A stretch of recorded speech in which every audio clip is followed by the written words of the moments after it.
Hello everyone, welcome to my channel Ways to Learn. First of all, I want to tell you that हमारा जो syllabus है class 9 maths कुछ changes आए हैं. जो हमारी ओल्ड बुक थी उसमें से आपके 3 चैप्टर्स कम्प्लीटली डिलीट हो चुके हैं और बाकी जो चैप्टर्स हैं रिमेनिंग उसमें से कुछ क्वेश्चंस हैं, कुछ एक्सरसाइज डिलीट हुई हैं. तो जो डिलीटेड चैप्टर्स हैं मैं वो आपको बता देती हूँ कौन से डिलीटेड चैप्टर्स हैं. हमारा chapter 9 area of parallelogram and triangle and chapter 11 constructions, chapter 15 probability, ये तीनों चैप्टर्स कम्प्लीटली डिलीट हो चुके हैं. एनसीईआरटी की क्लास 9 की ओल्ड बुक थी उसमें से टोटल 15 चैप्टर थे, उसमें से only you have to study now 12 chapters. Okay, अब आपका जो सिलेबस है मीन्स पहले प्रीवियस सिलेबस से कम हो चुका है. यू आर लकी वन कि आपको कम करना पड़ेगा. Let's see what is the polynomials. हम पॉलिनोमियल वर्ड को ब्रेक करते हैं, पॉली प्लस नॉमियल. अब देखते हैं what is the meaning of poly. Poly means many and nominal means terms. It means polynomials meaning many terms. Polynomial को हम एक एग्जाम्पल के थ्रू समझते हैं. Let us take px equal to x4 plus 2x3 plus x2 minus 4x plus 4. अब देखते हैं आप इसमें कितनी टर्म्स हैं. 1 2 3 4 5. इसमें 5 टर्म्स हैं और 5 से भी ज़्यादा हो सकती हैं. और इसमें वेरिएबल क्या है आपका x है. अगर वेरिएबल यहाँ पे y लिखा होता तो हम इसे पी वाई से डिनोट करते. अब क्वेश्चन है कि आपका वेरिएबल्स क्या होते हैं. वेरिएबल्स जो भी आपके लेटर्स यूज हो रहे हैं इस एक्सप्रेशन में वो सारे आपके वेरिएबल्स हैं. It means x4 x3 x2 and x, ये सारे क्या हैं आपके वेरिएबल्स. और कॉफिशिएंट्स क्या होते हैं. कॉफिशिएंट्स होते हैं जो आपके अल्फाबेट्स लिखे हो उनके साथ जो न्यूमेरिक यानी नंबर्स जो लिखे हुए हैं वो आपके कॉफिशिएंट होते हैं. इट मीन्स x3 के साथ क्या है मल्टीप्लाई 2 और x के साथ क्या मल्टीप्लाई 4. तो जो 2 एंड 4 है आपके वो कॉफिशिएंट्स है. और विदाउट वेरिएबल जो भी टर्म होती है आपकी, जो भी नंबर होता है उसे बोलते हैं कांस्टेंट. इसे क्या बोलते हैं constant. You understood what are variables, coefficient and constant. Okay, जो भी पॉलिनोमियल दिया है गिवन है उसमें ये देखना है कि जो पावर्स हैं वो आपकी होल नंबर्स में होनी चाहिए. It means if power of expression is not in whole numbers then it will not be called polynomial. तो इसको हम पॉलिनोमियल नहीं बोलेंगे.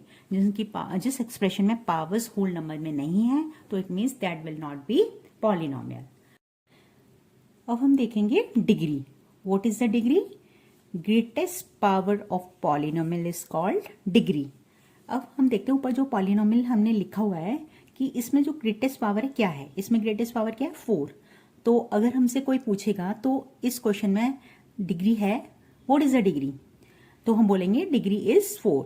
क्या है हमारी डिग्री 4. तो क्या होगा हमारा डिग्री 4. ओके, नाउ अब हम देखेंगे कि on the basis of terms polynomials will be monomials, binomial and trinomial. Monomials क्या होते हैं. It contains only one term. जो पॉलिनोमियल में ओनली वन टर्म होती है उसे बोलते हैं मोनोमियल. एग्जाम्पल देखते हैं कि पी एक्स क्या है हमारा ओनली 4x² है. तो इसमें सिर्फ एक टर्म है यानी ओनली वन टर्म है. इसे क्या बोलेंगे हम मोनोमियल. क्या बोलेंगे हम मोनोमियल. जब पॉलिनोमियल में ओनली 2 टर्म्स होती हैं तो उसे क्या बोलते हैं binomial. Binomial means it contains only 2 terms that is 4x² plus 3x. इसमें ओनली 2 टर्म्स है ना, 4x² प्लस 3x. नाउ अब हम देखते हैं ट्राइनोमियल. ट्राइनोमियल क्या होता है. It contains only 3 terms that is 4x² plus 3x plus 2. इसमें कितने टर्म्स है 1 2 3 टर्म्स है ना आपकी, तो इसे बोलते हैं ट्राइनोमियल. अब हम देखेंगे on the basis of degree. On the basis of degree polynomial may be linear, quadratic, cubic and constant और जीरो पॉलिनोमियल. जिसकी ग्रेटेस्ट पावर 1 होती है तो उसे क्या बोलते हैं लीनियर यानी डिग्री 1. डिग्री 2 में क्या होता है ग्रेटेस्ट पावर पॉलिनोमियल में 2 दी होती है तो उसे बोलते हैं क्वाड्रेटिक. एंड जिसमें ग्रेटेस्ट पावर आपकी 3 होती है उसे बोलते हैं क्यूबिक. और जिसमें ग्रेटेस्ट पावर आपका 0 होता है उसे बोलते हैं कांस्टेंट और जीरो पॉलिनोमियल. अब हम इसको एग्जांपल से भी समझ सकते हैं.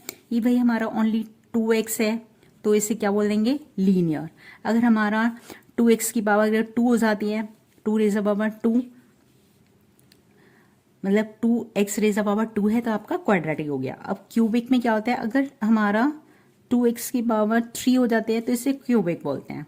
ओके, अगर हमारा ओनली टर्म 2 है तो इसे बोलेंगे कांस्टेंट और जीरो पॉलिनोमियल। मींस कांस्टेंट आपने ऊपर समझा था ना कि भाई जिसमें कोई भी वेरिएबल नहीं होता उसे बोले कांस्टेंट, तो उसे हम जीरो पॉलिनोमियल भी बोल सकते हैं। आई होप कि आपको मेरी एक्सप्लेनेशन एंड मींस इंट्रोडक्शन आपको पॉलिनोमियल चैप्टर का समझ आ गया होगा, जो कि वेरी हेल्पफुल रहेगा आपको एक्सरसाइज करने में। नेक्स्ट वीडियो में हम एक्सरसाइज करेंगे 2.1। Okay, till then bye. अगर आपको मेरा कंटेंट अच्छा लगा है तो आप मेरी वीडियो को शेयर कीजिए, लाइक कीजिए और सब्सक्राइब के साथ साथ बेल आइकन को प्रेस करना ना भूलें। Thank you.